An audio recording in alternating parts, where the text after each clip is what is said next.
के लिए जीता है उसका एक दिन मरण होता है, लेकिन जो इंसान दूसरों के लिए जीता है उसका हर दिन स्मरण होता है। नमस्ते दोस्तों, मेरा नाम है आरजे कार्तिक। एक छोटी सी खूबसूरत सी कहानी। ये कहानी एक गरीब पिता और उसकी बेटी की। एक गरीब पिता अपनी बिटिया के साथ में एक महंगे होटल में पहुंचा अपने शहर के। फटे पुराने कपड़े उस व्यक्ति ने पहने हुए थे, उसकी बेटी ने स्कूल की ड्रेस पहनी हुई थी। स्कूल से सीधा उसको लेकर के आया था। जब अंदर पहुंचे तो वेटर ने कहा कि सर आप क्या खाना पसंद करेंगे, आपका ऑर्डर बता दीजिए।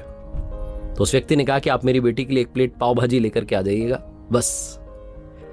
वेटर ने कहा कि सर आप कुछ नहीं लेंगे, आपके लिए कुछ लेकर के आऊं। तो उस गरीब पिता ने कहा कि मेरे लिए कुछ नहीं, आज मेरी बेटी के लिए पार्टी है।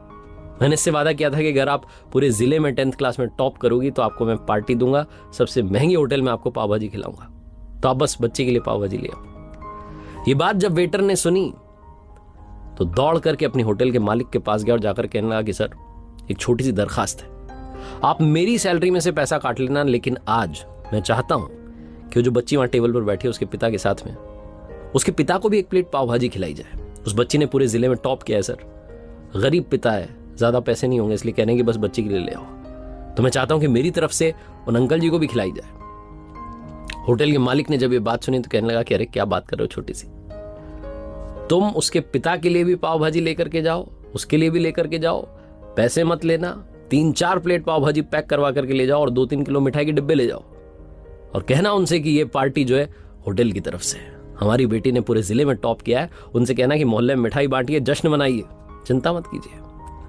जब ये बात होटल के मालिक ने कही तो वेटर खुश होते हुए गया।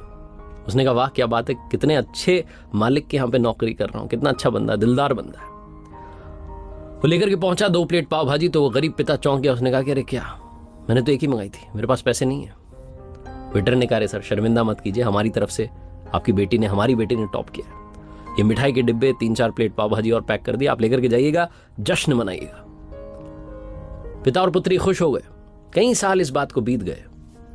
कई सालों के बाद में वो बेटी जो थी वो यूपीएससी की तैयारी करके कलेक्टर बन चुकी थी। किस्मत थी, ऊपर वाले का करिश्मा था कि उसी शहर में उसका आना हुआ, वहीं कलेक्टर बनी। तो उसने सूचना पहुंचा दी उस होटल में कि मैं आने वाली हूं लंच करने के लिए, कलेक्टर मैम आने वाली हैं। होटल का मालिक जो था उसने वो पूरी होटल सजा दी कि मैम आने वाली है, कलेक्टर साहिब आएंगी। गांव में बात फैल गई, उस कस्बे में जितने लोग थे सब पहुंच गए देखने के लिए। कलेक्टर पहुंची अपने साथ में अपने पिता को लेकर के। होटल का मालिक और ये तो समझ नहीं पा रहे थे, इन्हें लगा कोई होंगी। कलेक्टर ने कहा कि शायद आपने पहचाना नहीं, हम वही पिता पुत्री हैं जो मेरे 10th क्लास में टॉप करने पर आपने पार्टी दी थी। हम वही पिता पुत्री हैं, आज फिर से आए और आज पार्टी हम देंगे आपको, आपके पूरे स्टाफ को और पूरे शहर को। आपने गरीबी का सम्मान किया।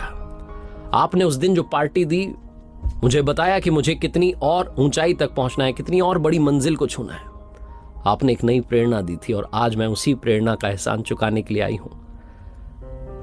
वो जो मैडम थी कहती जा रही थी और आंखों से आंसू बहते जा रहे थे। होटल का मालिक, वेटर जो थे, दोनों हाथ जोड़ के खड़े थे और कह रहे थे क्या बात है, ऊपर वाले का आशीर्वाद है। छोटी सी कहानी है लेकिन सिखाती है कि कभी भी किसी गरीब का मजाक मत उड़ाना। हो सके तो उसकी मदद करना, मदद ना कर सको तो मजाक मत उड़ाना, क्योंकि वो सब देख रहा है। बनना है तो उसकी नजर में अच्छा बनिए। एक बार फिर से वही बात जो आपसे अक्सर कहता हूं, ऊपर वाले के आशीर्वाद के साथ, अपनी मेहनत और अपनों के प्यार के साथ कर दिखाओ कुछ ऐसा कि दुनिया करना चाहे आपके जैसा। याद रखिए, हर सोमवार सुबह